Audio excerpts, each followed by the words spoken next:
So just before we call this to order, we're live streaming now. The presentation from the 11 o'clock delegation has just been added to the agenda. So if you refresh your agenda, you should see it there. We just received that. Is it going to be, okay, first of all, is Area B or Lillooet at all part of that presentation, or is it still the southern part of the SLR? Yeah, it's not the northern part. They weren't available today, Director Birch-Jones. So that will be coming at another time. And will they be able to share the screen of their presentation? Today? Today? Yeah, Graham will do that for us. Graham, is that right? Yep. Yeah. Okay. Okay, we're up and running. Thank you. Okay, you ready to go then? Yep. Yes. Okay, I'll call this meeting to order, and we would like to recognize that collectively we are on the unceded territories of all the First Nations within our regional boundaries. Approval of the agenda? Moved. Okay, seconded, Paisel. So the delegation, that's coming at 11. So is there anything in the consent agenda that needs to be removed?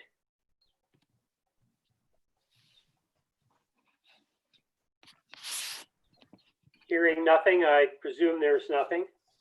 Nope, I'm fine. I'll move Okay, the can I consent get a- agenda. Okay, seconded by Sal. And business arising from the minutes. Call the question, Chair Mack. Oh, sorry. Yeah, call a question. All in favor? Yeah. Okay, motion carried. Business arising from the minutes. I don't believe there is any. Vivian? Yes, please. Thanks, Chair Mack. I saw in the minutes the request I made about the Canada Gap program for the staff to follow up and refer it to our respective agricultural committees. And I was wondering if anything had been done on that, or has an AAC meeting in Area B been set at all? I don't have that information at my fingertips, Director Birch-Jones.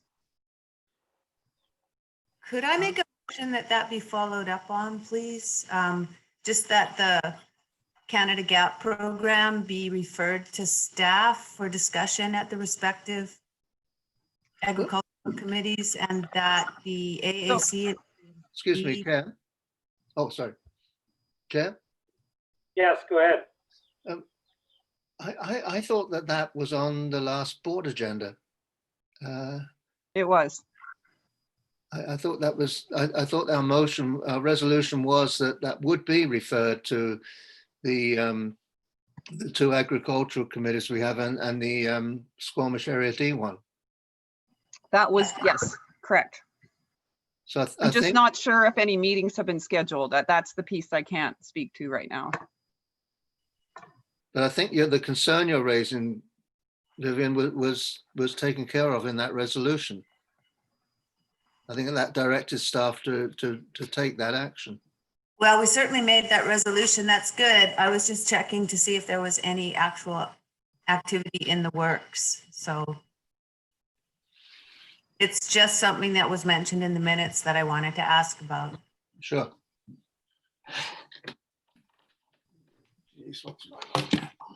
Okay. Staff reports and other business. Interim CAO verbal update. I have none. Thank you, Chair Mack. Okay, moving along. 6.2, request for decision, Marco Electoral Area C Development Variance Permit Application 154. And I'll move this. Oh, there's Kim. Kim is here, or is she just connecting? She's just connecting.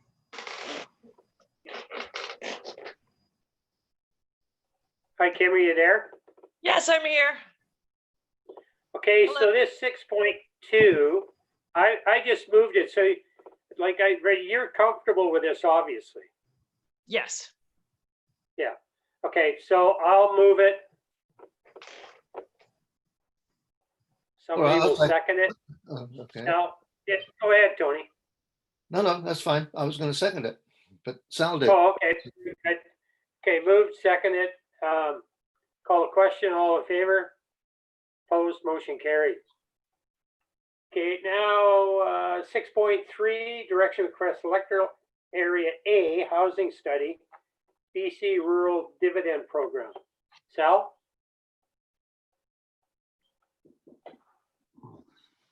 Okay, I'm going to have to leave for a while. I'll come back as soon as I can. Yeah, that's fine, Tony.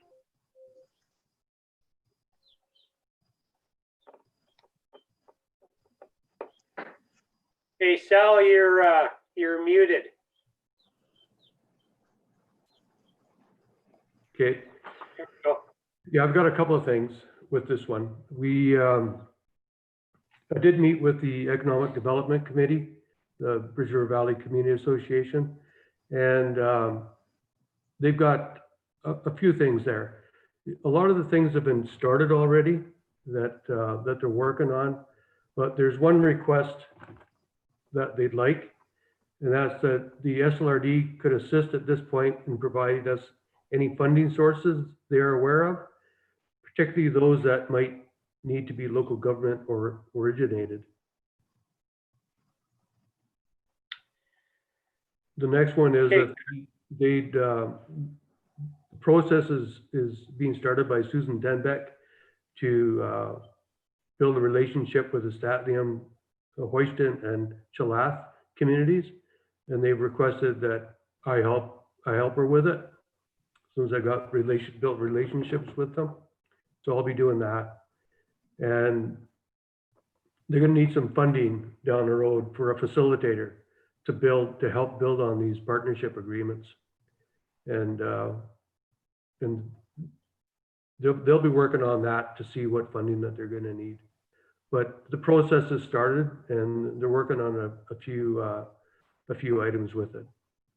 I'm also looking at, they've asked me to look at with lands, because there's a lot of properties in Goldbridge that have gone back to Crown in people who haven't been paying their taxes.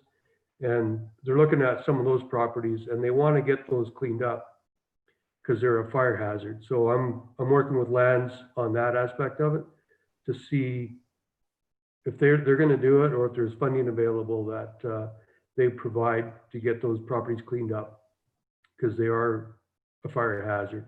And not only visually, they're not very attractive properties. And there are a number of them in Goldbridge, because that's where the properties that they're planning to put building on. So Okay. that's what all I got. Kristen? Yes. Kristen, you had a question? I just with respect to the first topic about the SLRD's assistance in identifying funding sources, and I thought maybe Patricia could speak to what our normal process is for something like that. Okay. Okay, Patricia? Hi, I'm not sure that I have much to add. We do typically spend some time sourcing various grant opportunities. So with something like this on the radar, we could certainly look for grants that might fit this and just, add it to our ongoing grant sourcing type work, if you will. I don't know if that helps. I can't think of anything off the top of my head, but it's definitely makes sense to be, to have things in mind when we're looking for funding sources. So, But we don't typically look for funding sources for third parties, do we? Like the, No, that's right. not for third parties, no. and this you know, would be, we- a- sorry, go ahead. No, I was just, yeah, our process is typically that we, for SLRD projects, working with our departments to identify, priority projects and then try and find grants that fit those, that match those. So, but yes, you're correct. We don't typically source funding opportunities for third parties. Yeah, I'm not sure if like the partnership agreement would be between the BRVCA and the First Nations groups. I'd have to find out exactly who's going to be the partnerships when it's time to actually put up a building. I can find out. Okay, so Kristen, what should we do with this? Just receive it or?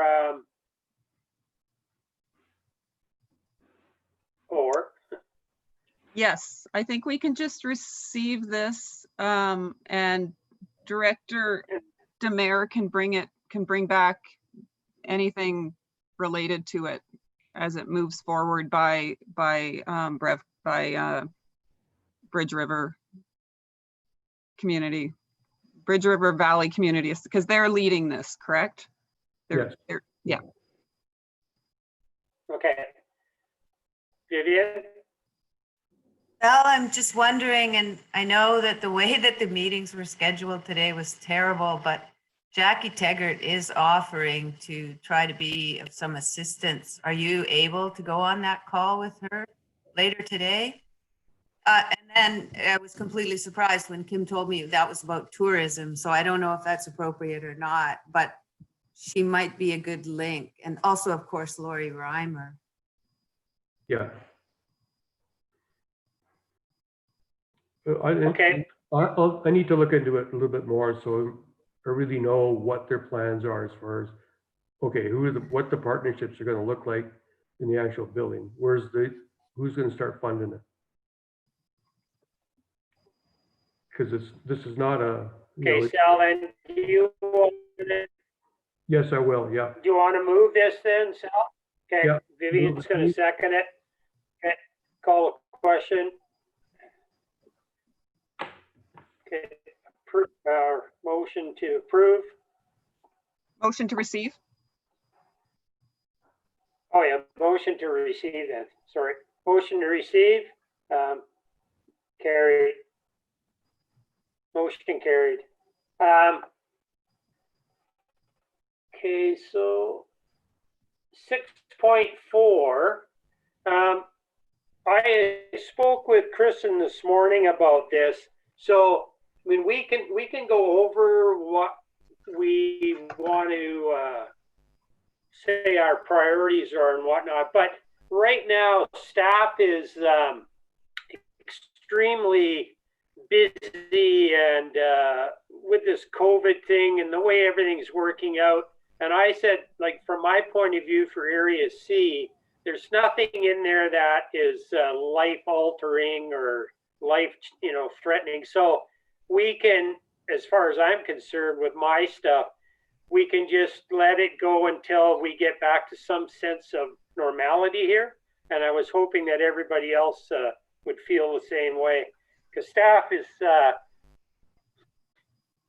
they're working an awful lot of hours here, and we don't want to impact them any more than they already are. So Vivian, what do you have to say? I have something that won't add to the workload of anybody. And I'll refrain, I'll refrain from the rest for today because I totally hear you, Russell and Kristen. But on Area B, under environmental stewardship on 3, it says support green initiatives, the first bullet, bracket, solar panels for the Lillooet Recreation Center. Rather than that being under the column that I absolutely loathe, which is aspirational, you can move that over. It's been actioned by the staff. So that's all I have to say. Thank you, Chair Mack, and thank you, staff. Yeah, Okay, Russ- thank you very much. yeah, Sal, I've got a number of things, but I'm wondering if it wouldn't be better if I just talk to Kristen about it rather than dealing with it at this meeting.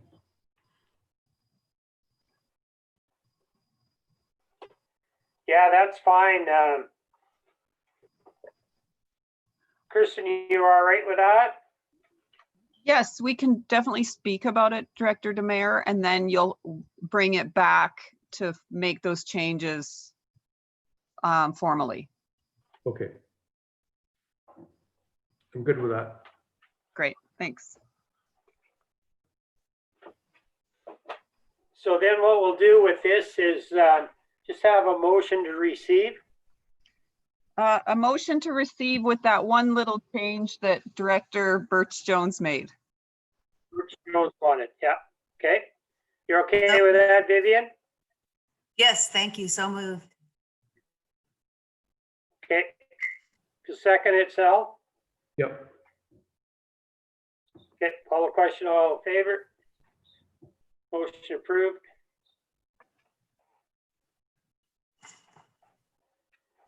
Okay, now director's reports.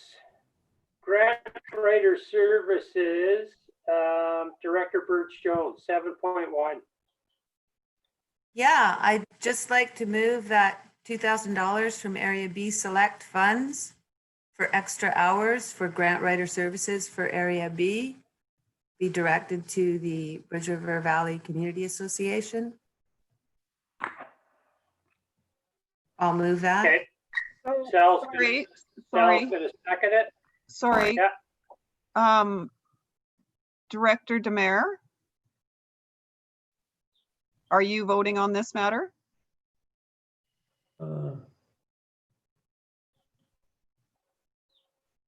don't I think think there's, it was 8.3 that Yeah. he was worried about, wasn't it? yeah, But this is funding going to Brevka. it is. Yeah, I'm gonna have to recuse And- myself. And in that case, we do not have quorum currently because we don't have Director Rainbow with us. Right. So Right. perhaps this could just be bumped to the end of the agenda in the event that we have Director Rainbow back. I'll move it again. So I'm not sure the proper way to do that, but could I just move that we put item 7.1 down to number 10? Why don't we just move it to be Yeah, that's heard fine. later? We'll just move it to be heard later in the agenda. I'll move it to be heard later in the agenda, please. Thank you. Strategic Plan, Electoral Area Directors to review in June 9, 20, for $256.54 to be allocated to cost center number 2706, Gold Bridge Water, from Gas Tax Community Works Fund, Area A. What, Hey, what are Graham. we, Added to the previously budgeted transfer of $10,000 from this reserve will cover the full $10,256.54 cost of the Gold Bridge Water. I have no idea what Motor. You know, 8.2 well, you know what's going on. request for funding. I don't know if it's with everybody. Firefighting equipment, Lillooet Lake Estates request $5,000. Yeah, is that coming from through your Area C computer, event. Russell? Yeah, 48.8.2. For funding. It's reading out the agenda, I think. yeah. Requests So funding of what is that from the live streaming or what? towards its No, 2020 that operating would be from Adobe Acrobat or some kind of application on your computer. Bridge River Valley Community Association, PERCA, requests funding of $950. I'm just from going to Area mute you Select to Fund. confirm that it is your computer. August 1st. Oh, Yeah, that is his computer.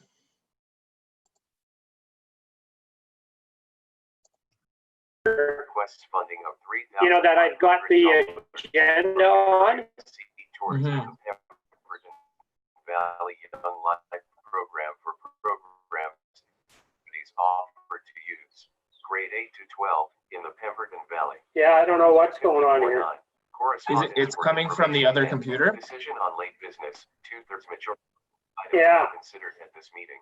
If you just move your mouse to the bottom hand right corner of Windows, there should be a little sound icon.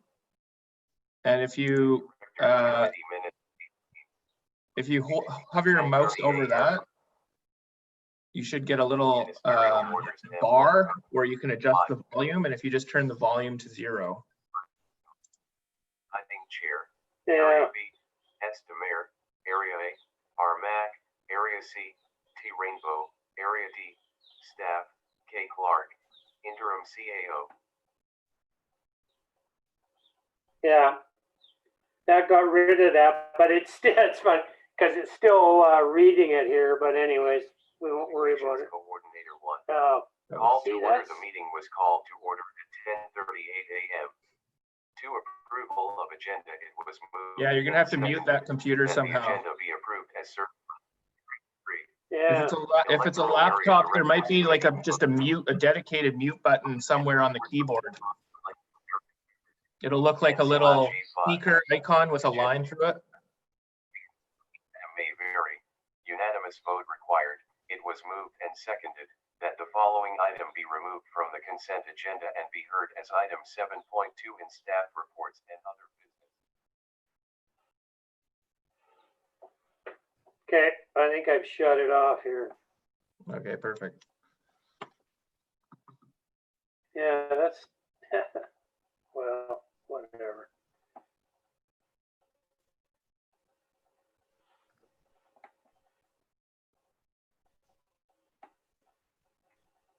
That's interesting. Now it's oh, here we are. We're back again.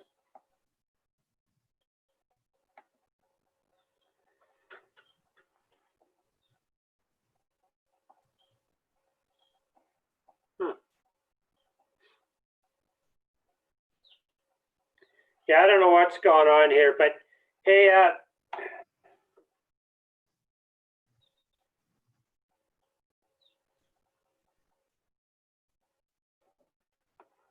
well, we can just, I'll figure this out. I've got it muted now anyway. So that was 7.1 we were on.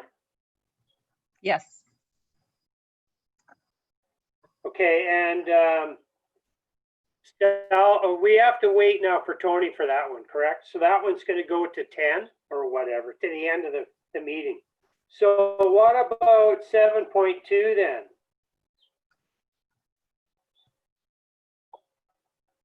Sal? We're good. We can do 7.2 Yeah. and 7.3. Okay, you're okay with those? Yes. Would you like me to? So do you want to move it then? Yeah. Pardon me? Are we moving one at a time? We're doing 7.2 Yeah, we'll right do now? one at a. Yeah. Yeah, so Vivian's gonna move it. Sal's gonna second it. Okay, call the question, all in favor? Approved, motion carried. 7.3. Yeah. You want to move that then, Sal? Yes, I'll move that. Okay, Vivian's gonna second it. Second, yeah. Okay, call the question, favor? Okay, motion approved, carried. Let's see. Correspondence for action. Request for funding, Lillooet Lake Estates firefighting equipment. I'll move that. And I'll second. hey, the only, oh yeah, okay, area C amenity funds, correct. So yeah, you'll second that, Vivian? Yes. Okay, thank you. Move and second it. Call the question, all in favor? Approved, motion carried. And now, request for funding Pemberton Meadows Fire Society. I will move this also, and that's going to come from amenity funds. Does that mean helped, Russell? I was just gonna second it. Yeah, okay. I'll move it. Vivian seconds it, but I just wanted to make sure that that comes from amenity funds. Yes. Does that mean PILT? Not. No, my amenity funds from the hydro projects over here. Yeah, so that will be a recommendation to the board, as was the previous one. Yes.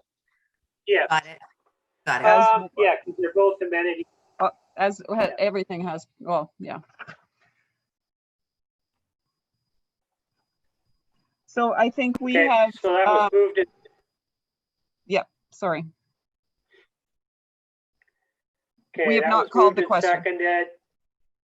No, I'll call the question. All in favor? Opposed, motion carried. So that was for 8.1. We'll do the same for 8.2. Second. So So Yeah. sorry, we've done 8.1 and 8.2. oh, did we And do them both then? We've And done Tony's both. back. Yeah. Okay. And 8.3 then Sal was going to Yeah, I got a step conflict. out on. I have a conflict of interest. A non-pecuniary with my daughter Kara, and a indirect pecuniary with my wife. Oh, sorry, conflict, non-pecuniary with my wife Debbie Demare, and indirect pecuniary with my daughter Kara Demare. Okay. So put me in the I way. will move. No, But you're Hold on, obviously in Hold on, favor of this. Russell. Go wait till he's done. I got to get into the waiting. What's that? Graham will place him in the waiting room. Okay. There we are. Okay. So I'll move that. Vivian's going to second it. Call the question. All in favor? Opposed? Motion carried.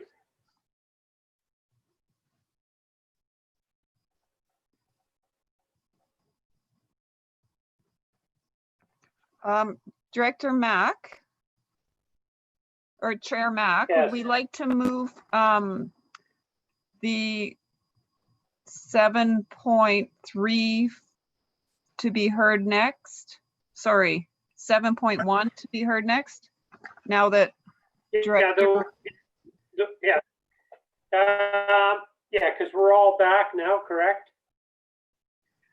Director Demare is still out, and 7.1 was the item that we moved to be heard later in the agenda until Director Rainbow was back, so that we had quorum. Okay. Did you So, want to move that then, Vivian?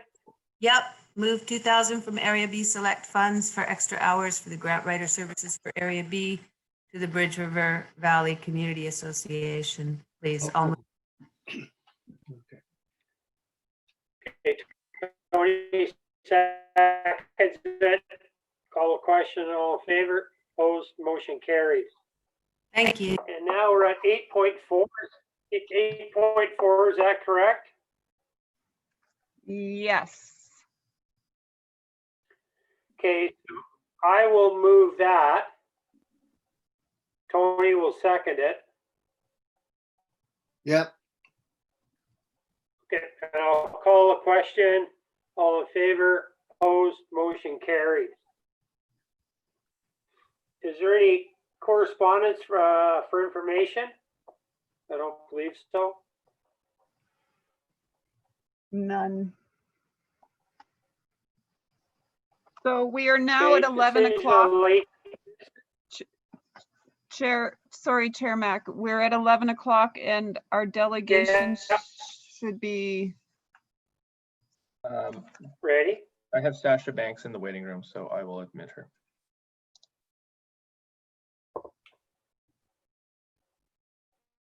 There she is.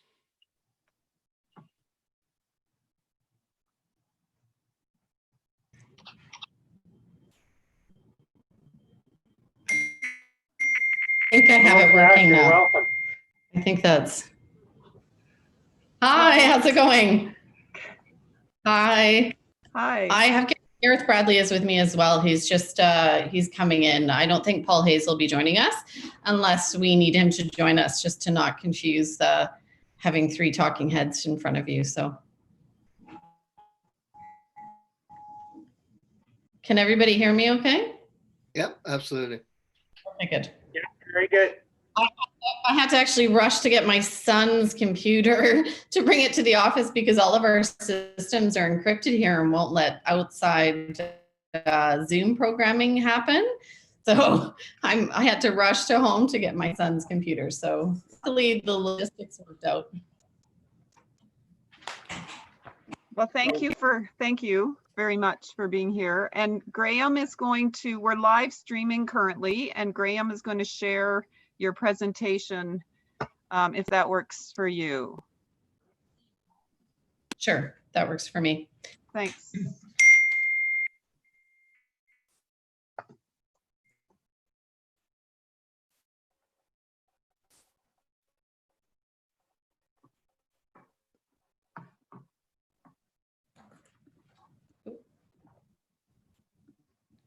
What happened there? I recognize that car. I'm trying to make it large again. How did I? So Sasha, if you can just give me like a verbal cue for next slide, that would be great. Just give me 2 seconds. I'm just trying to get my big Zoom back up there. We've got that basically full screen, Sasha. I think mine's just going a little, so that's okay. You're just a little funny if you want, Grant.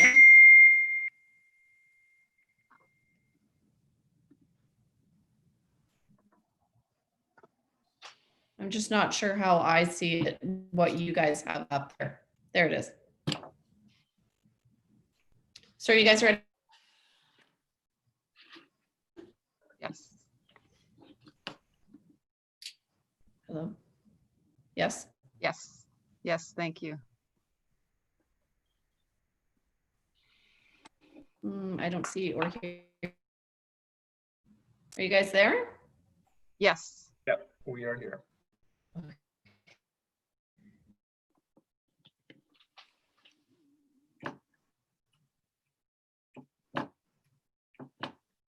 So Graham still has control of the screen and he can move it along as you cue him if that works. I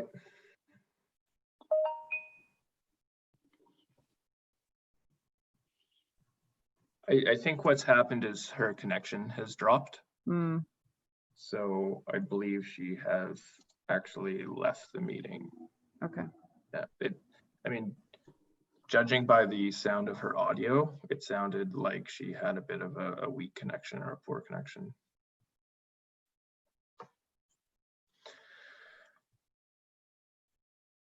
Do we have a contact number for her to? She's back. Hi, I'm back. There we go. Yeah. I lost my Wi-Fi. The Wi-Fi is not great in this detachment, so sorry about that. I lost you there on Wi-Fi, so. Perfect. So can everybody hear me now again? Yep. Yes. Okay, I'm ready for Yep, when fine, thanks. that presentation pops up. Perfect. So I think it's best this presentation, I modified it a little bit this year to be a bit more relevant for the Squamish-Lillooet Regional District. but incorporating the idea that the Sea to Sky RCMP has 4 detachments, 3 of which would be in your region, being Pemberton, Squamish, and Whistler. So just talking about this, a similar type of presentation, if any of you have been to the RMOW or the District of Squamish presentations, it's very, very similar to those talking about our strategic performance plan. You guys are actually going to get a bit of an update plan from what we have already presented. We have a 2-year strategic plan that runs. I'm not sure how I forward the slides, but you can go on to the next slide. So this talks about the strategic planning framework, the guiding principles, the priorities. I'm not sure how long I have with you guys, so I can go quite in depth on this, and I can sort of skim over it a little bit. So Graham, I don't know if you can tell me how long I have.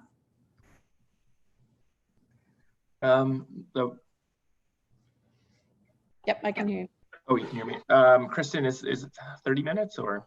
I think it was 20 or 30, but we'll leave that. We'll let Chair Mack. I think we're almost done our meeting, so I'll let Chair Mack answer that question.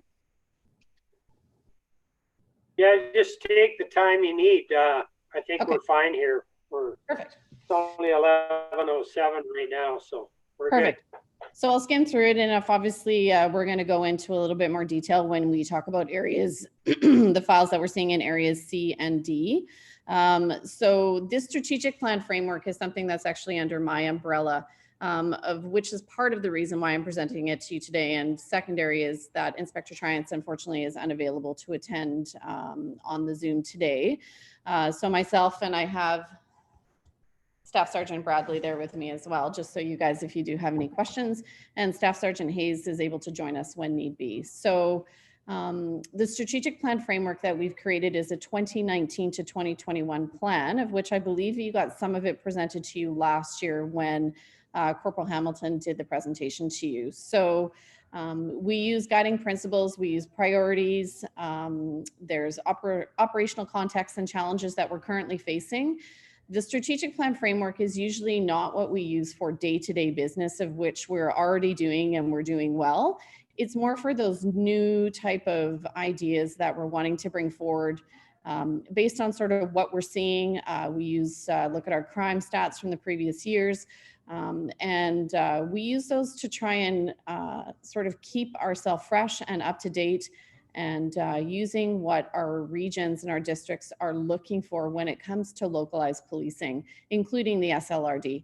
So I believe 2 years ago, there was a consultation process, or a little bit less than 2 years ago, where we spoke with RMOW, the District of Squamish, Village of Pemberton, Lions Bay, yourselves were present, and we'll be doing that process again come October, November to January, depending on how COVID works out, to talk about the 2021 to 2023 strategic performance plan, allowing for that community consultation process. So Graham, if you could forward the slide. So this just gives you a breakdown of the Sea to Sky RCMP team leaders. It looks a touch different, I think, than probably what you had last year. And I think, well, actually, probably the only thing different would be me. So my position came into effect in September. I'm the Sea to Sky Operations Support NCO, which incorporates all of the 4 detachments, including a large focus on the rural areas. You know, we're still trying to figure out this position, but a lot of it has to do with these types of strategic planning, seasonal policing within the rural areas, provincial budgets, and things like that. So if you could forward to the next slide. So this just gives you a little bit of what I had already been talking about with the collaborative process, the Sea to Sky management team, the partners, the stakeholders. So we talked already about it being a local, regional, provincial, and national priorities. So we understand that being a national organization, that we do have strategic plans that are created by the national division being the over-encompassing. And then obviously we have our provincial mandates that come down from the BCRCMP. We have regional, which we belong to the Lower Mainland District, and then we have our local.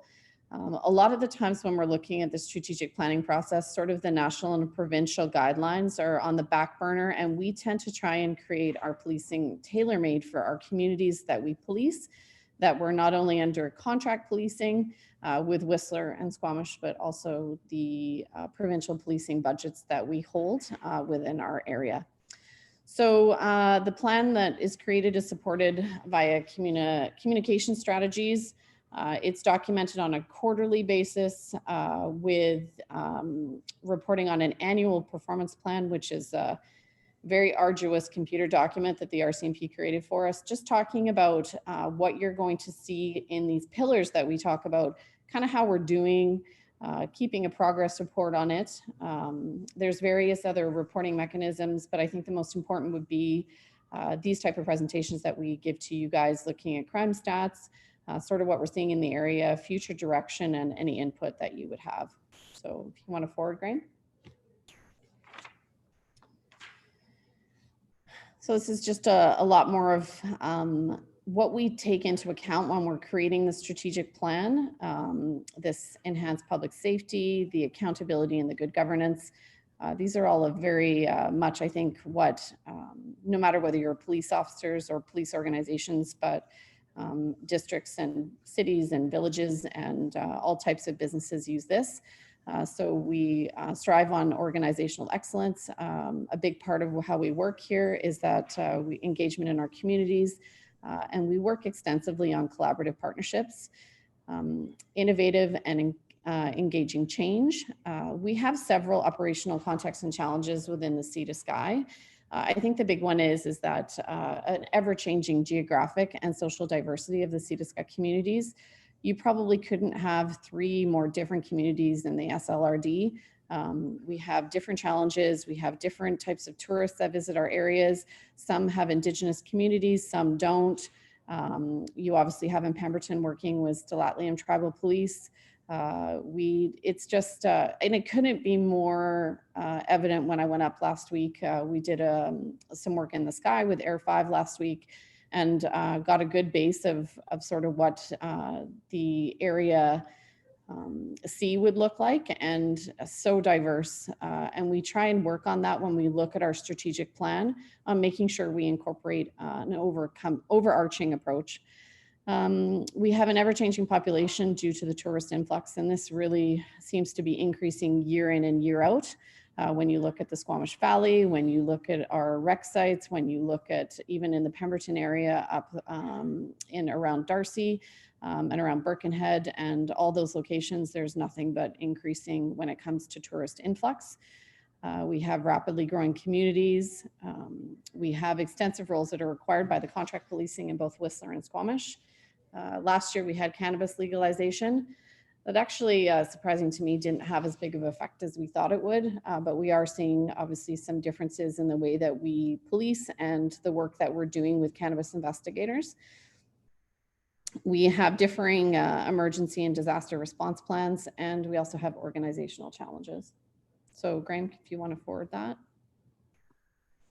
So this actually, you guys would be the first ones to see sort of this new graphic. I'm sure you're well versed with the old graphic that we had.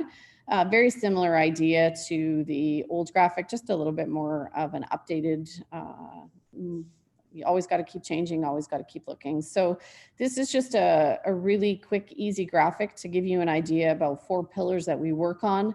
And under each pillar is initiatives that are assigned to members to keep an eye on, to keep track on, to create business cases, and then they report on these initiatives on every 3 months. And then the pillars are manned by our senior management team. Perfect. So the 4 pillars that you saw in the previous graphic are owned by these 4 people. So crime reduction would be owned by Jeff Shore. He's the sergeant in charge of the Sea to Sky General Investigation Section. Road safety by Staff Sergeant Paul Hayes in the north. The community outreach and engagement and Indigenous people by Staff Sergeant Gareth Bradley in the south zone. And investing in our people would be Inspector Triance, who's the overarching. So crime reduction, Graham, you can just go on to the next slide. So that's just kind of a preface slide. So when you look at our pillar in crime reduction, there's obviously our day-to-day stuff that we already do. Like I had said to you, these are things that we're looking in our strategic plan to sort of increase, to maybe work on things that we're seeing that we might need. So I think one of the biggest things when you're talking about crime reduction on an enforcement basis is the increase in intelligence-led policing. This comes in various aspects. It could come in looking at hotspots and crime mapping. It could come in informants. It could come in information that we're receiving from the communities.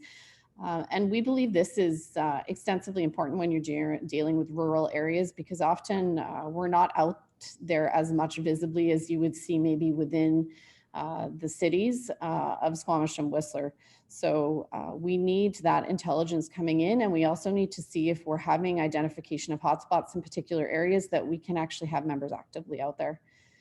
You're also seeing in on our crime reduction, we're also supporting a business case for a Sea to Sky crime reduction unit. This is the crew units are something that you're seeing pop up sort of around policing in lots of different areas. This is something that we brought up last year, but we're also we're working on it more extensively this year, where we're collaborating with integrated and provincial units, such as CFSEU, who comes up to our area, and you know, we have targets that we work on when it comes to drug trafficking or property thefts, things like that, that we they tend to have some intelligence that we're able to share, and also provincial units. So over the weekend, this past weekend, we had URSU come into the area. They have prolific driver offense units that will come up, and our idea is to work with them, particularly up and down the Sea to Sky corridor, in order to target some of those major issues that we're seeing. We've also, we're heavily working particularly in the South Zone. I've seen this where we have prolific social and chronic offender databases. The idea of this is that we tend to see people come into our areas. They tend to come in for short interims and then they leave, but before they leave sort of a trail of thefts and whatnot. And so to identify them, to work on not only if they're committing crimes, but those who may need some support services and a little more assistance from maybe areas in addiction or mental health, and to identify them upfront so that we can provide the best policing foot forward. You're also seeing a lot more focused. We've been doing this in the past, but there's a lot more focus of where things belong for operational planning for major events, the proactive enforcement initiatives. You're seeing quite a bit of this with the seasonal policing or with events like the 4x4, Crankworks, things like that, that may be within the municipalities, but some of it filters out into the rural areas. So education and training, you're obviously seeing more training days. You're seeing partnerships with the Cannabis Safety Unit for CCLA enforcement. And you're seeing that we're trying to work on the creation of restorative justice options to divert those out of the criminal justice system, that maybe a more effective solution would be to work within the community for it. So we kind of break things up when we look at our pillars here. So this is youth, always an essential focus when it comes to dealing with any of these pillars. So we have youth focused projects to educate and reduce victimization of youth. That comes in many different formats and fashions, including schools within Pemberton, including Squamish and Whistler. So we're working currently, obviously some of it got derailed, that we were about to head out when the schools all shut down. And this will change possibly over the next year, depending on sort of what COVID looks like. We might not be able to get some of this off the ground, depending on whether or not we're allowed to bring a group of students together. So we're actually trying to see if we can do any of these presentations online, so that we can kind of do it in this type of format. We've seen it in Pemberton that they've been doing it. So, oh, that's okay. You can switch on to the next one. So this road safety by Staff Sergeant Paul Hayes. You can flip to the next slide. So this I've broken down into 3 categories of enforcement, development, and education. And when you're looking at road safety, this is definitely something that has an extensive rural component to it. This is a lot of what we focus on when we do work in the SLRD areas. And when you look, I think I was provided everybody with some hotspot maps, just to give you an idea about where we are seeing the call volume, which an extensive amount would be on certain FSRs and the Sea to Sky Highway. So when it comes to enforcement, we're looking at documented traffic enforcement and contacts, impaireds, and check stops. The reason why we're looking to maybe do a bit more documentation of this by the members is to make sure that if we are seeing decreases or increases in areas such as impaired driving, that we can actually state that we did, 200 check stops in Squamish and impaired driving may have gone down, but that is not a reflection on enforcement. And so that we're just able to account for numbers when they increase or decrease. This is a big one that's been part of my focus, is the seasonal policing initiatives and the SLRD in the municipalities. And hopefully you guys have seen it, but there's been extensive collaborative work with BC Parks, with NROs, with rec sites, with fisheries, conservation, to try and create a collaborative approach when we're having our long weekends, when we're having major events, or we're having weekends that are concerned based on some of this COVID. So we believe that we need to police like our communities look, and therefore we police in boats, we police on our bikes, we police on ATVs. At the end of the season last year, the winter season anyways, you would have seen some snowmobile patrols in areas such like Brandywine or Brome Ridge, to try and have a presence out there to look at safe use of snowmobiles, to look at any impaired driving issues or those who are going outside of boundary. Sorry, excuse me. We're also looking to partner with CVSA to increase those commercial vehicle inspections, particularly for those coming up on the Sea to Sky Highway. So in development, we've got the RMOW, District of Squamish, the SLRD, collaborative work with traffic sections and focus for problem areas of enforcement. This is something that, if you are seeing areas or you're getting concerns or complaints that are coming out of the Squamish Valley or the Ashley or the Mamprim Forest Service Road or any of those type of areas, that we will work with our traffic sections to focus on on Highline Forest Road or any of those areas where we're looking that we're getting an increase of concerns, that we will focus on enforcement there. Also work with URSU like we had talked on the previous pillar. And then with education and prevention, we're looking at increasing our drug recognition experts, our SFST, which is standard field sobriety test trained members, and road safety training. Obviously with cannabis coming in, this is something that we need to make sure that we have availability of this type of testing available. Our training has had a moratorium at the moment given COVID, so we're hoping for all that to come back online come September, but that's a to be determined. We also run road safety initiatives. Don't worry about flipping it back. With the ICBC road calendar, just that yet again is collaborative work. And with youth, the graduated license program with ICBC, distracted driving initiatives, and impaired driving education. So we run various events with the cannabis and the alcohol goggles. The kids seem to love these. The cannabis goggles, for some strange reason, are actually green, and I'm not sure why. If you smoke cannabis, you see green, but the idea is you put these goggles on and you have to go through a driving course on your feet, and it just gives you an idea of how you may feel if you're impaired, and stop you from doing it. So the community engagement and Indigenous people pillar, that's actually a photo that Mike Hamilton got for me when he did a joint patrol with conservation up in Brandywine at the end of the season. Very well received from those who are up in that area, and obviously beautiful. So if you want to flip that slide.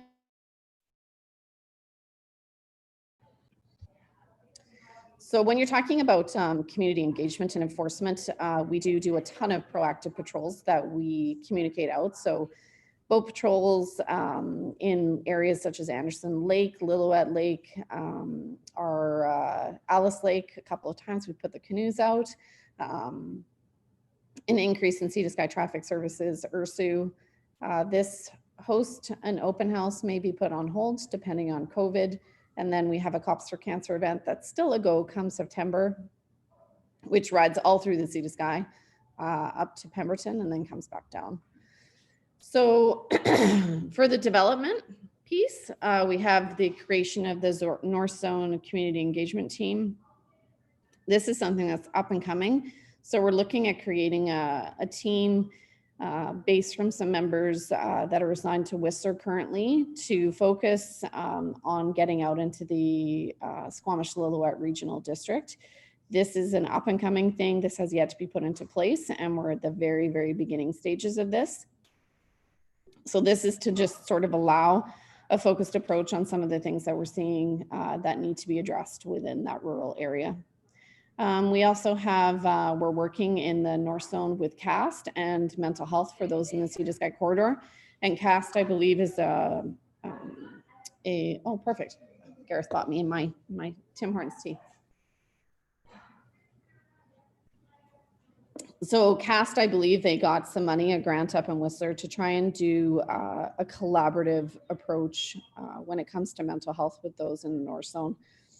It's the common theme, collaboration and partnership. So also looking at enhanced engagement with First Nations and the proactive patrols into the remote communities, particularly in Area C, where you're seeing Baptiste, Indian Arm, Darcy, those type of areas, getting us out there in the boats and the ATVs to do that connection with those communities, especially on the roadways and the FSRs out there.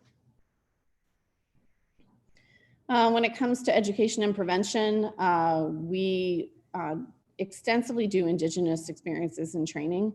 It's something that we've done a heavy focus on over the last 18 months to try and expand our knowledge, to try and bridge that gap, to try and put ourselves in a position where we understand the responsibilities that we have as RCMP officers when policing Indigenous communities. So we brought building bridges to Squamish and Whistler. Our members took that training. At the Lillooet Cultural Center, we did the pulling together canoe journey. We're looking at bringing the Cairo blanket ceremony into our area, and we work extensively with IFNU to attend any events. We attended a canoe sleeping ceremony, I believe it was called. And then we also had a canoe awakening ceremony for the Indigenous canoe that we have that's based out of the South Zone. So we are looking at increasing Garage 529 events. This may change given COVID, but you know, we're wanting to work to try and get people registered with their bikes. It's a great program. And recruiting and community engagement booths at major events. Yet again, a lot of these got canceled. So, but the idea would be going forward to have us more visible, accessible, so that the public can talk to us, have that connection with us, and have us available. So when you're looking at youth, some of this crosses over with some of the other campaigns that you've seen in the pillars, healthy relationships, wellness, presentations, positive decision-making, working with Vancouver Coastal Health on some of their presentations, just being there, being in the schools, playing Dungeons and Dragons with them if need be at some of the youth events. The youth center is now closed in Squamish. So we are looking at other ways that we can reach out to the youth here and in the North Zone. And then there's also a spiritual canoe journey that has been run in the past. And those are things that we would like to participate on a more extensive basis. Investing in our people. So that's a picture from Pride Day in Squamish. You can go on to the next slide. So a lot of this has to do with sort of checking the wellness and health of the members that are within our area. So performance management and recognition, often these are things that, you know, we do our job, but some members go above and beyond. So that recognition, that commendation, the performance feedback. We created a coin in the Sea to Sky. So some members get coins if they really go above and beyond. We also have an employee health and wellness focus. This is something that Staff Sergeant Bradley has worked on a lot, getting a therapist or a psychologist, and one in the North Zone and one in the South Zone, for our members to do yearly wellness checks. Our job isn't easy.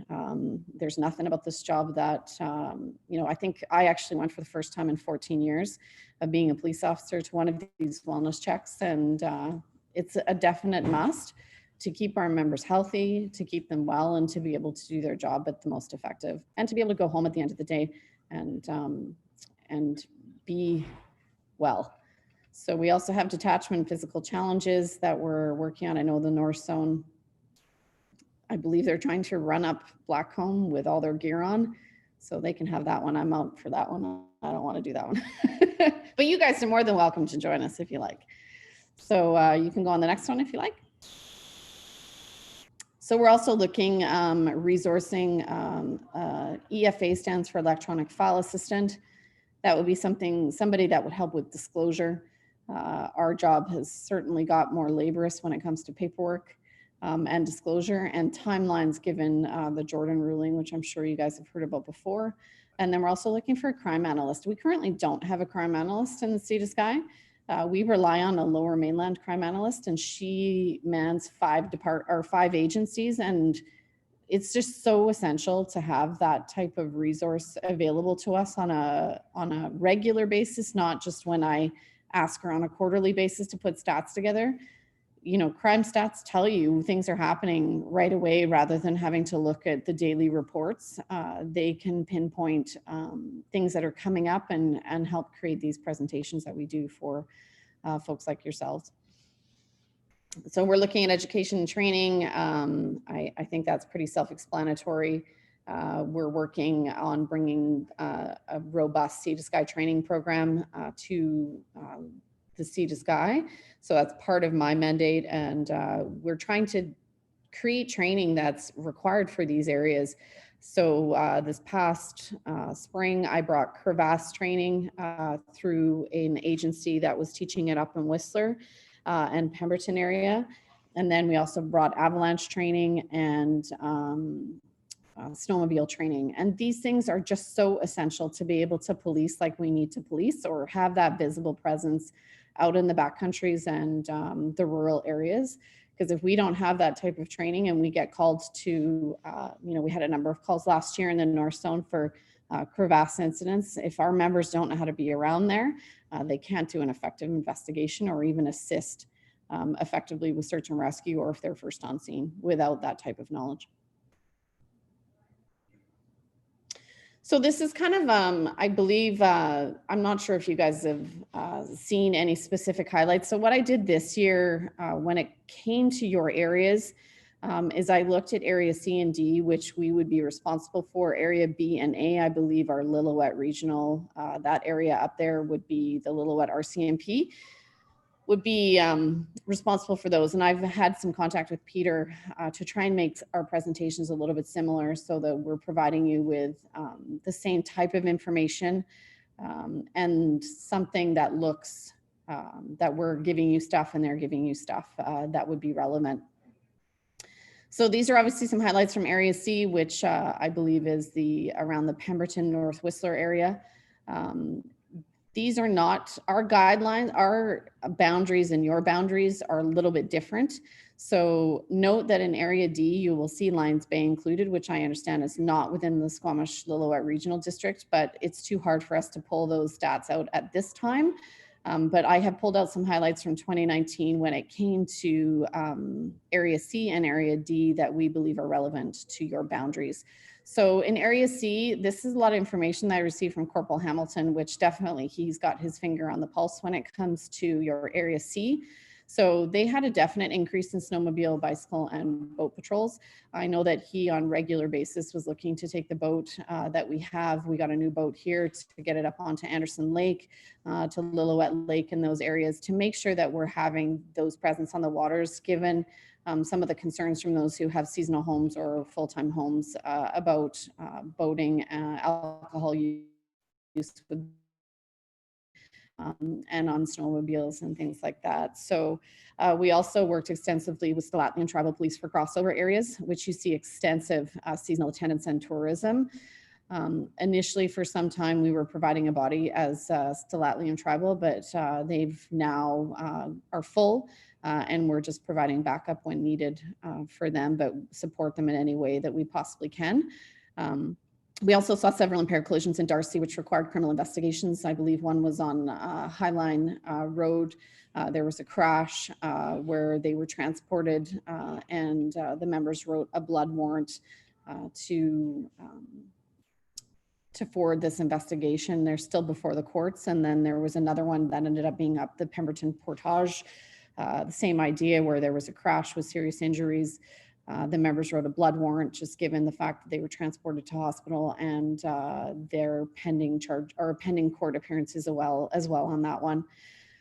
We also unfortunately saw several fatal collisions in East Area C, so the Inchuck diversion roadway and on the Duffy.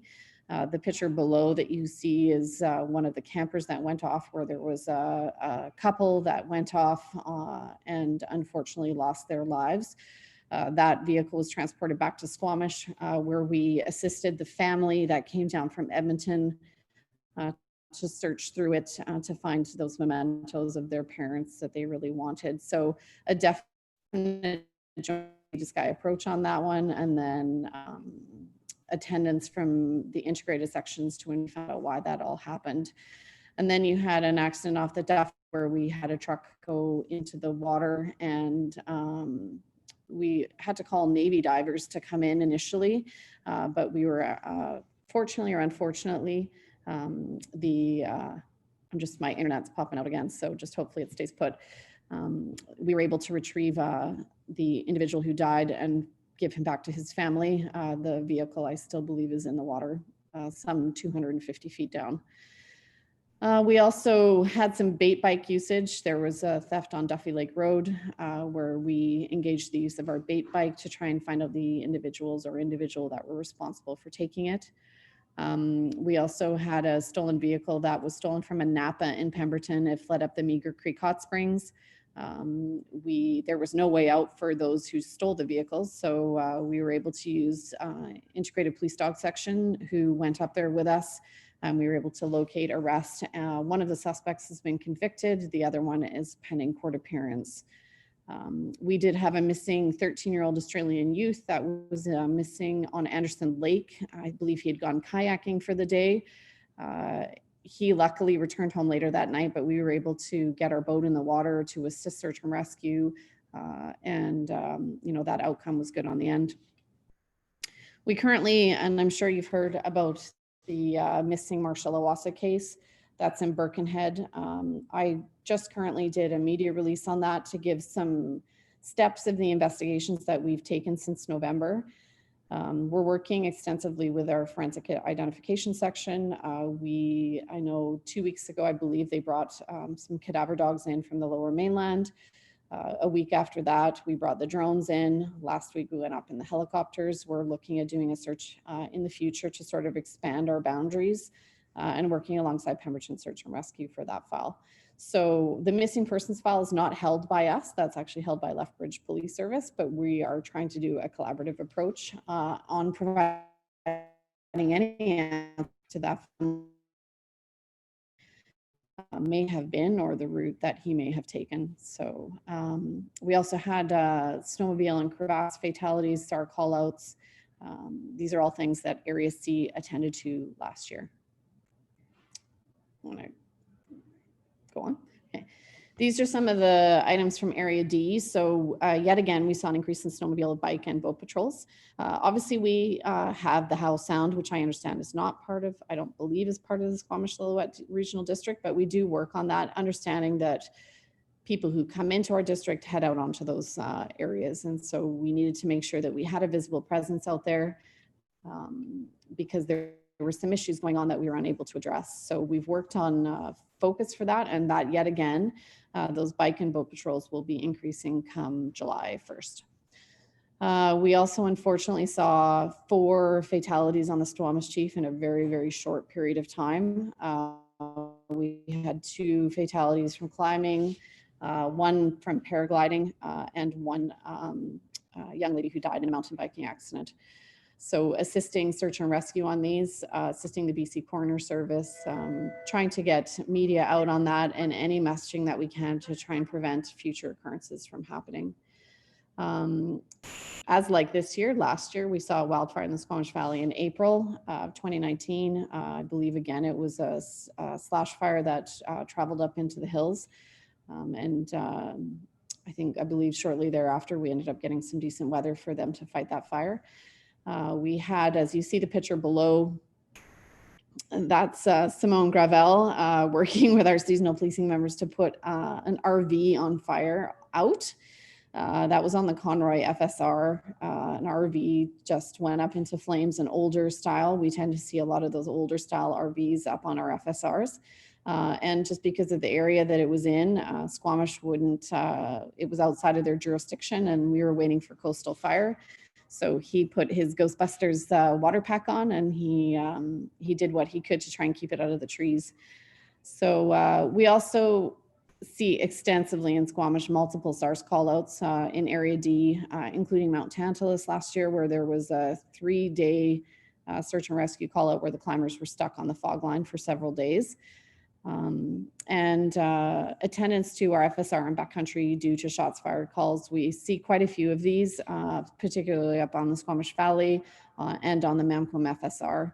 So a lot of the times we do locate those who are doing it. They're either doing it outside of the district to Squamish boundaries on the Mamquam, or maybe they just need a warning about where to do it properly and how to do it. And if we're in fire season, what the risks are of doing practice shooting in the backcountry then. We also, and you'll see it from those hotspot maps and when we go through the statistics, there is an extensive number of rural calls in Area D or from traffic related files on the Sea to Sky Highway. So that's accounts for over half of the files probably. That's definitely something that we're aware of when it comes to our call volume. So when we talk about media strategies, this is a big thing that's part of my mandate on how we tell our story. So this is one of the formats that we tell our story. Squamish and Whistler also use Twitter. We're hoping to have Instagram coming in 2020, 2021, but there's a few issues with that. We are about to get launched the Squamish RCMP Facebook, and if that's successful, then we'll launch one in Whistler as well. We all thought Facebook was a dying social media until COVID, and it seems to have made a resurgence. And I do think that there's a demographic that we're definitely missing, reaching and providing that platform to people to communicate with us. Twitter is definitely a media type platform, and I have worked quite a lot with the SLRD on this Twitter, particularly in the wildfire that we had about a month ago. It worked really effectively to get that messaging out to our media outlets, who then got that messaging out further, and we tagged each other, and it worked really, really well. We also do, in Squamish and Whistler, we do weekly media briefs, and these include rural files as well. So this is just a front page just talking about our rural crime statistics, which is something that we pulled this year. I specifically made sure that we got this kind of stuff in order to get a gauge for you guys about what's actually going on in rural areas. It's not perfect at the moment. Like I said, Squamish includes Lions Bay and a little bit of that area, but it will give you a good idea about what we're seeing.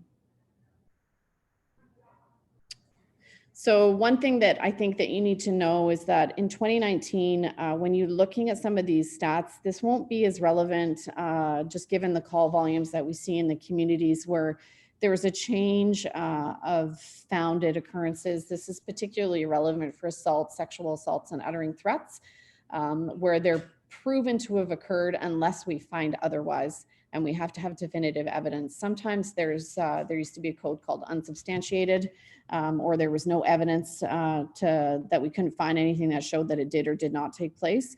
And so the scoring looked a little bit different. Right now, it's like, it's 100% happened until we can prove otherwise.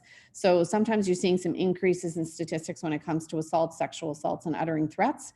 When someone says or comes forward and says, I was sexually assaulted, but you can't find anything to show that it happened or to get any evidence, or the individual doesn't want to come forward. And it remains as being occurred until we are able to prove otherwise, or to go forward with that case as its substantive scoring. So this is just something that we wanted to let you guys know, because there was an increase in some of those persons' offenses based on this. But I don't think that's as relevant for the Squamish-Lillooet Regional District stats. So I think this is something that you guys would be quite interested in. We do often get asked on a regular basis about how many calls we attend in our rural areas versus how many calls we attend in municipal areas. You are aware that our membership, well, Pemberton is a provincial body up there, but Squamish and Whistler are both mixed provincial and municipal bodies. I haven't included how many calls were in Whistler for the year or how many calls were in Squamish for the year, but just note that probably in Squamish rural, it gives you, it's about 10% of our call volume for the year. We had roughly around 8,000 files last year.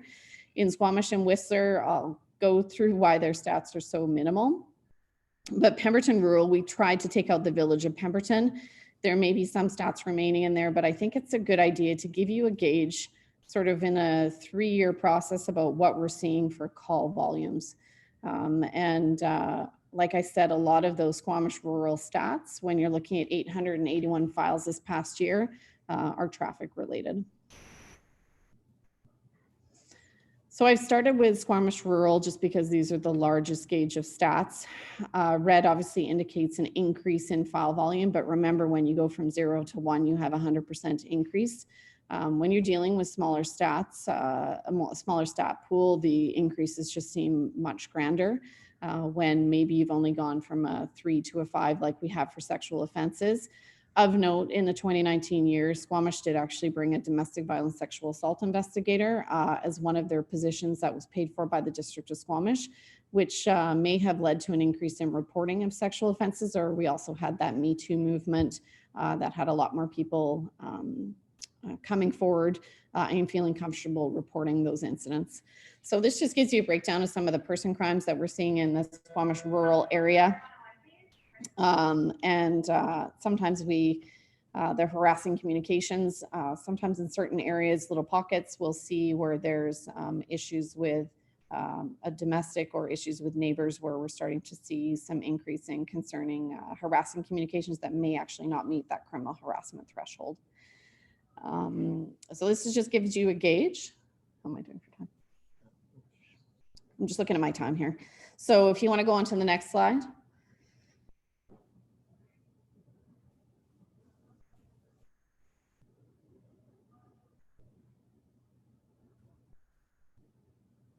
No, yes. Oh, there it is.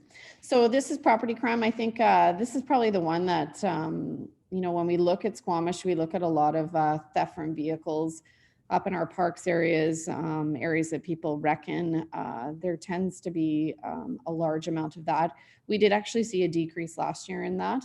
I do know that there was a lot more focus and signage up in particular places like Garibaldi Provincial Park, where we would see it sometimes. You'd have like 12 vehicles that were broken into at one fell swoop. So we did have a bit of an increase in auto thefts.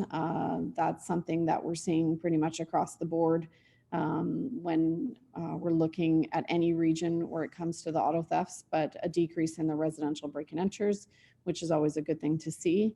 And but it just gives you a good idea about what we get in particular pockets in Area D. So these are just some other crime. It's just to give you an idea of sort of other calls that we're receiving, the type of calls that we get within the area. This is obviously not all encompassing, but particularly I think important to look at search and rescue calls when we're looking at Squamish. This is actually an all Squamish stat that I pulled, but I think it gives you a really good idea. A lot of the search and rescue calls that we do attend to are outside of district boundaries. So this tends to be something that's takes usually a lot of our time. Unfortunately, some of them end up in fatalities or serious injuries, but they definitely require a collaborative approach. And these are search and rescue calls usually that we have received the initial call for, we attend to. This is not all of the search and rescue calls within our area because they can be called by paramedics as well as being called by fire.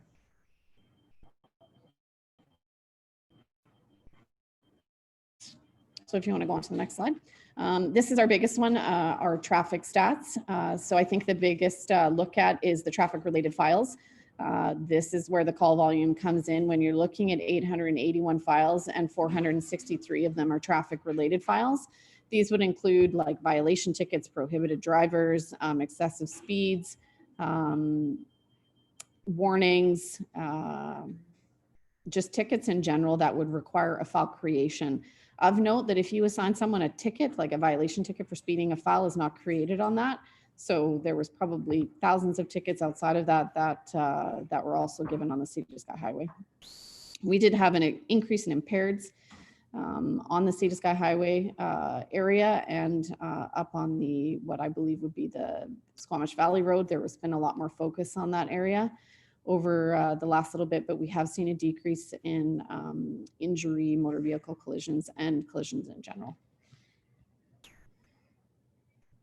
So these are your Pemberton stats, obviously a lot smaller of a pool to grow from, and take from those stats what you will. We obviously 2018 was a year where there was no sexual assaults reported within the rural areas. But on average, we are seeing, I would say, probably between 2 to 4 calls per year for sexual assault investigations. And I don't really think there's anything super relevant on here going from 0 to 2 on calls, but I think it's relevant to give you guys an idea about what's happening out there. So we obviously there is, you know, your largest one on here would be your theft from vehicles or your residential break-and enters. You know, we'll be looking at doing some messaging within the tourist season to make sure that people aren't keeping those valuables within their vehicles when they go up into that Darcy area, the Birkenhead, up into the Pemberton Meadows and such, so that they're not keeping those high valuable items within their vehicles that get this, them targeted. Next.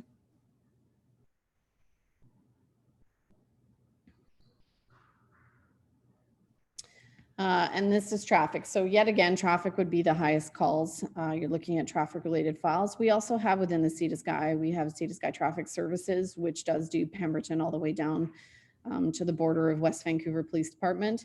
So some of these files could be their files as well. Those haven't been pulled out, but nonetheless, that was still work that was done within our area. Unfortunately, we did see 2 fatal collisions within Pemberton Rural. And we did see a decrease in motor vehicle incidents with damages and injury, but we did see an increase in impaired drug and alcohol infractions. The members in the North Zone do an extensive amount of focus on stopping and check stops for impaired driving. And we have done some joint processes with Sea to Sky Traffic Services to focus on this as well. So going forward, this would be the last slide, so you can stop listening to me talk and you can ask any questions that you do have. So I think going forward in 2020, obviously there's strategic plan priorities. There's a communication strategy for the Sea to Sky that's being developed at the moment to incorporate the SLRD as well as the other 3 detachments. We're looking at increased and seasonal focus policing, which has already begun. An increase in stakeholder and partnership work, the implementation of the prolific offender and the social chronic offender program should help for us to identify those who are in need of services or who are committing crimes in our area a lot sooner. We tend to find that these prolific offenders that come into the SLRD areas tend to go up to Pemberton, go to Whistler, come down to Squamish, go back into the Lower Mainland, and they're really not from here. They're usually on a sort of a Bonnie and Clyde trip. We're also wanting to increase the use of Sea to Sky crew to address property related crime in the rural areas and drug trafficking, Indigenous training and relationship building with the area nations. And this is probably the use of Cognos and Flores statistics for streamlining of policing. These are programs that we are able to identify how long members are on calls, what calls they're going to, where they're at, to give us a good idea of the patrol areas that they're going. And that's one of our members, Lovely, looking over part of the SLRD area. pondering in thought.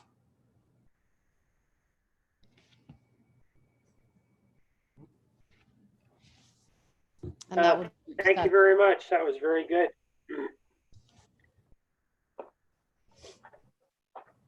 so does anybody have any questions? Yeah, it's Russell Mack calling. You can't see me, but anyways, Okay. just thank you guys for everything you do. And do you guys, have you got enough resources and enough people? Because I know in previous years, you always seem to be short-staffed. Are you still that way? Well, I think when it comes to, we presented several cases to the RMOW in the District of Squamish when it comes to resourcing within the municipality.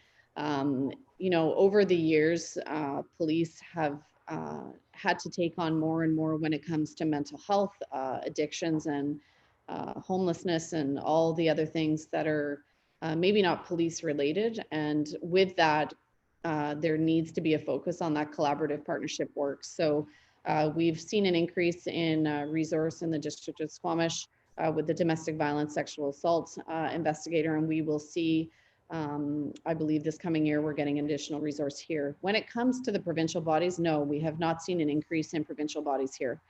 Do we think that we need more? I think that case has been put forward to the province of British Columbia on numerous occasions.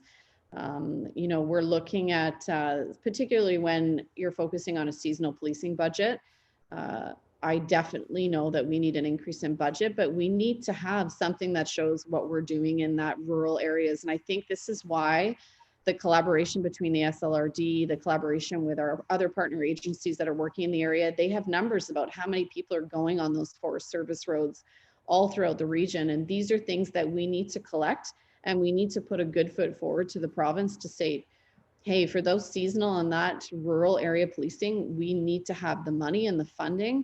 And if that means dedicated members, then we're going to do that. But I don't believe for the province, we've had an increase in resources in a decade. And Quite a long time. Yeah. Yeah, a I've long time. crunched the numbers for Just, multi-year. Sorry. Just Yeah, I crunched the one numbers thing for- to add. Oh, sorry, I just was going to say, I represent Area C, so that just lays that out. So, go ahead.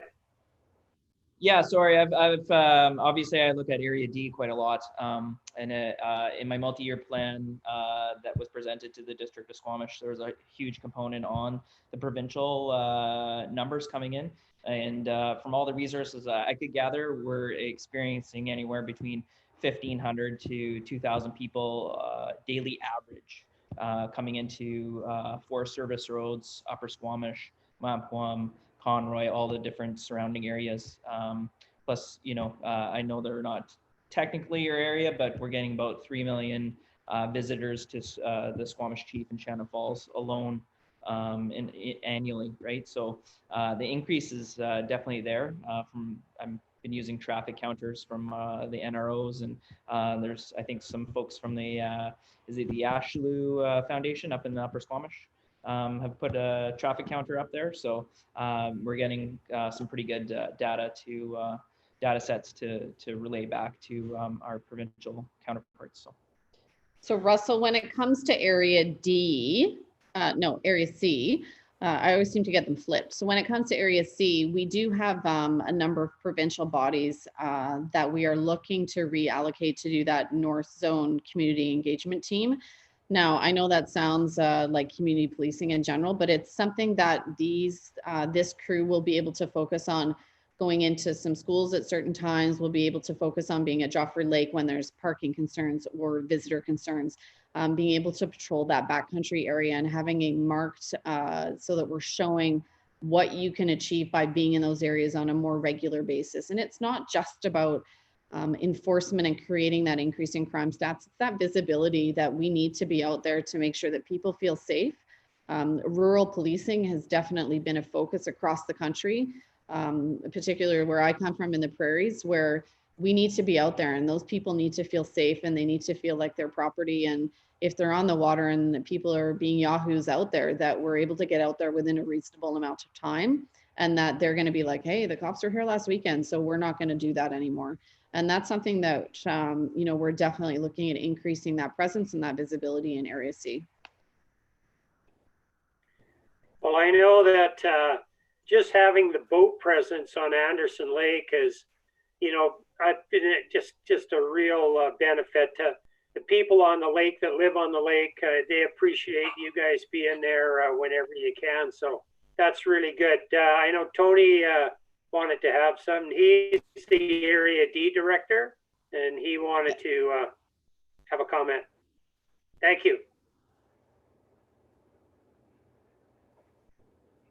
You got to turn your mic Hey, on. Tony, you're muted. There it is. There we go. Okay, I represent Area D. And when you look at the communities in that area, Pinecrest and Black Tusk and Britannia Beach and Furry Creek, not really too much of a problem in any of those. Ring Creek, I'm having some increasing issues up there, but the main part of Area D that is really problematic is the Upper Squamish Valley. And yeah, the Ashlew Foundation have got that traffic counter in there, and they're keeping some stats, and they also have the ability to check speed. And they've been reporting some numbers which are absolutely ridiculous in a 30-kilometer zone where there are often kids on on their bikes or families walking. They've clocked people doing 130, 140 kilometers an hour. I think, Gareth, that what's her name? It'll come to me in a minute. I think somebody's been in contact with you from the foundation. They were asking me if I could organize a meeting with you or with whoever would be appropriate, just to so they can express some of the concerns they have. Yeah, absolutely. I think I had that conversation with a lady about, because we had a debrief on the forest fire that happened. Leslie DeBee.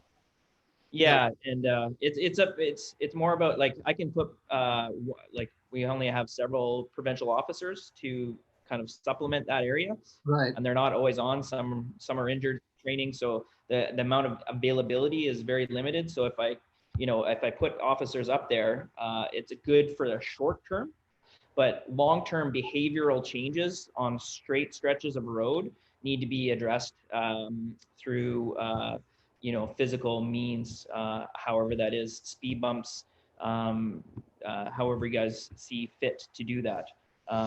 There's short-term and long-term goals when we talk about these issues, right? So short-term, members can address that, put them up for a couple of weeks, change the behavior of certain people for a couple weeks, but then generally the behavior we see it tends to resort back to that speeding or gradual increase in traffic. So it's more of a behavioral change to the road to change the way people are thinking about it. Right. It's not just the traffic and the volume of traffic and the speeding, but it's also behavior along the river in areas that parks have blocked off, and people have taken vehicles up there with chains and whatever and pulled those blocks out of the way, and they're doing things they shouldn't be doing. And I think that's why we have the seasonal overtime. There's the recreational overtime that we get from forestry. So we partner with conservation and the NRO, Natural Resource Office, to do specifically targeting long weekends. So the May long is usually when we kicked it off. Because of COVID, we did a bit of because we saw a dramatic increase around spring break this year in March. So for Easter, we did a fairly large presence up there to kind of quell, because there's quite a few, like several hundred people camping up there during the COVID, kind of the middle of the COVID epidemic here. So yeah, we recognize what's going on up there. It's just a matter of getting the resources in place and having the budgets to do it. And I think that's a big thing when we talk about that crime reduction with that intelligence-led policing. If we don't know what's happening up there, it's the people who live up there and who are up there all the time that are able to pass that information along to us. And if we're unable to be up there, we need people to be our eyes and ears. And if they are seeing problems, they need to call us and know that we will attend to it And if it's not something that we can deal with ourselves, that's something that we can work with the NROs or conservation with, or the Squamish Nations, then that's something that we'll do. Yeah, I do talk to quite a few people when I'm up there. I like going up there. It's nice. I usually patrol up there with our NIFU resource in town, because there's a lot of the Squamish Nation reserves. We go up there, and we I think I was up to 60 mile the other day, looking for a person with him. And you know, a lot of people bring up a lot of things. I'm like, well, have you called the police? No. So there's a little bit of education there as well. Yeah, I think, you know, I've been talking to Karen Elliott, and I know that the Squamish Nation are interested in getting involved in some kind of action with regard to that road that, well, obviously you've got to go through the reserve to get into the Upper Squamish.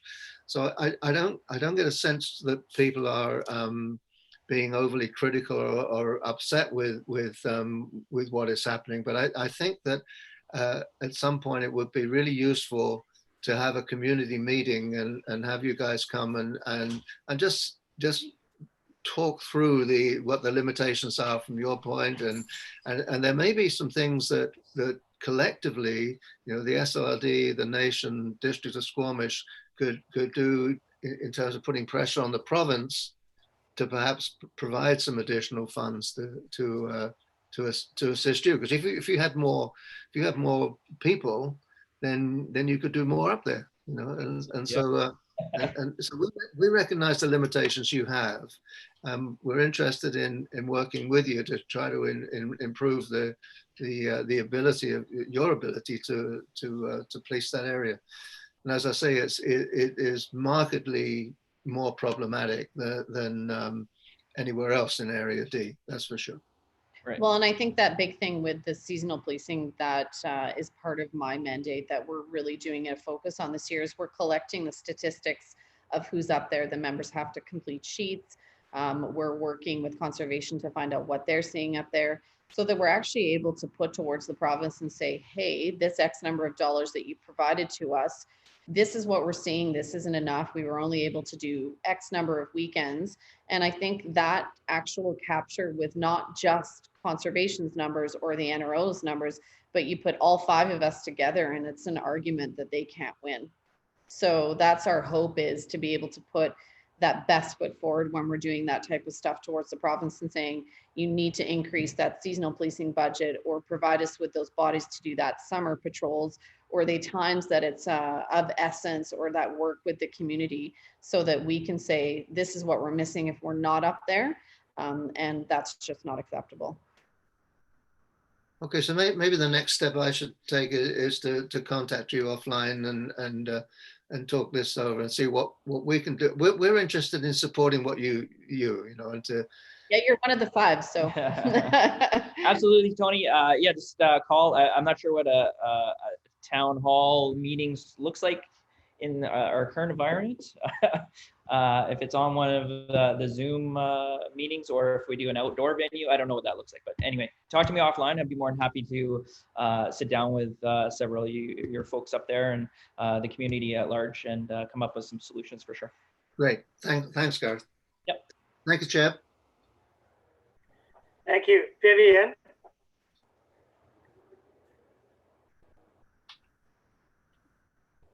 Thanks, Chair Matt. Yes. Thank you for the presentation. I'm in Area B, which is all around Lillooet and over the Duffy, up to Pavilion, Squilex Reserve, Yallicum. I don't think, well, you haven't referenced that territory at all, but I'm assuming that you work with the Lillooet detachment. And I believe they're going to be doing their own presentation to you. Peter Cogs, I'm not Greek, so I can't pronounce it. But so they're actually based out of Southeast District. We're considered part of the Lower Mainland, so there is a bit of a difference there. So we police up to the Duffy, edge of the Duffy, and then everything that is for us is considered a different district. So yeah, but I believe they provide their own presentation. Yeah. well, and we really appreciate the work that they do. So that'll be fine. I'll look forward to that presentation. Thank you.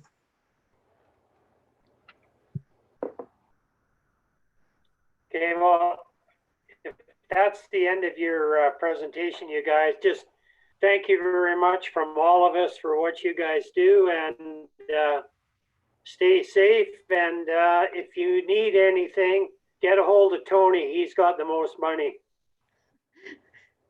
Duly Yeah. noted. Thank you, everyone. Oh yeah, he can hear me as well. Okay, yeah. So thank you very much. All right. Thank you very much for all your work with us. Thank you. Thank you.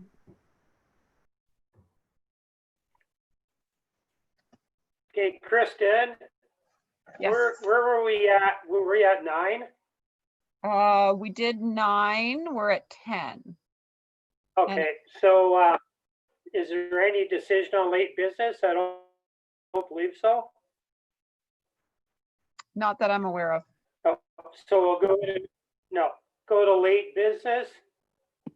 I don't believe there's any of that. No. Director's notice of motion. And this is Tony's favorite part, number 13. I move that the meeting be adjourned. Are you? Am I off? Second that.